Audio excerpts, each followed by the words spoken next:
ભાજપના નેતા ડોક્ટર ભરત કાનાબારની વધુ એક એક્સપોસ્ટ નવરાત્રિમાં પાર્ટી પ્લોટના આયોજન પણ તેમણે નારાજગી વ્યક્ત કરી છે અને કહ્યું છે કે શેરી ગરબા હવે માત્ર ગામડાઓ પૂરતા જ મર્યાદિત થયા છે। પાર્ટી પ્લોટના આયોજનમાં અનેક દૂષણ વધ્યા છે। શેરી ગરબામાં નાત જાતના ભેદભાવ નથી હોતા અને હવે એવા આયોજનો કે અમુક જ્ઞાતિના લોકોને જ પ્રવેશ મળે છે।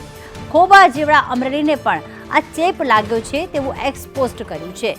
તો ભાજપના નેતા ડોક્ટર ભરત કાનાબારની વધુ એક પોસ્ટ સામે આવી જેમાં તેમણે કહ્યું કે શેરી ગરબા હવે લુપ્ત થતા જઈ રહ્યા છે। સાથે તેમણે કહ્યું કે નવરાત્રી દરમિયાન પાર્ટી પ્લોટના આયોજન પર તેમણે નારાજગી પણ વ્યક્ત કરી છે। શેરી ગરબા હવે માત્ર ગામડાઓ પૂરતા મર્યાદિત છે।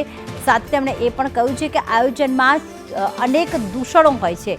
સાથે તેમણે એવું પણ કહ્યું કે જે આયોજનો થાય છે તે અમુક જ્ઞાતિના લોકોને જ પ્રવેશ મળે છે અને ખોબા જેવડા અમરેલીને પણ આ ચેપ લાગ્યો છે કે જ્યાં અલગ જ્ઞાતિના લોકો માટે એક જ જ્ઞાતિના લોકો માટે આયોજન થાય છે અને એમને જ પ્રવેશ આપવામાં આવે છે।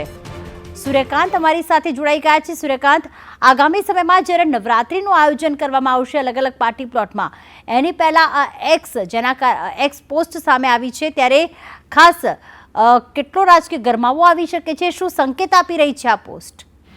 એ ડોક્ટર કાનાબાર એક્સ ઉપર મહત્વની પોસ્ટ મૂકવામાં માહિર છે અને પરફેક્ટ પણ છે। ત્યારે આગામી નવરાત્રી સમય દરમિયાન પાર્ટી પ્લોટમાં જે આયોજનો થાય છે તેના ઉપર તેમણે નારાજગી વ્યક્ત કરી છે। ગામડામાં શેરી ગરબા હવે મર્યાદિત થઈ ગયા છે અને પાર્ટી પ્લોટના નામે જે છે તે મોટા મોટા આયોજન થાય છે તે દૂષણ મોટું ગણાવ્યું છે અને આ આયોજકો ઉપર નારાજગી વ્યક્ત કરી છે।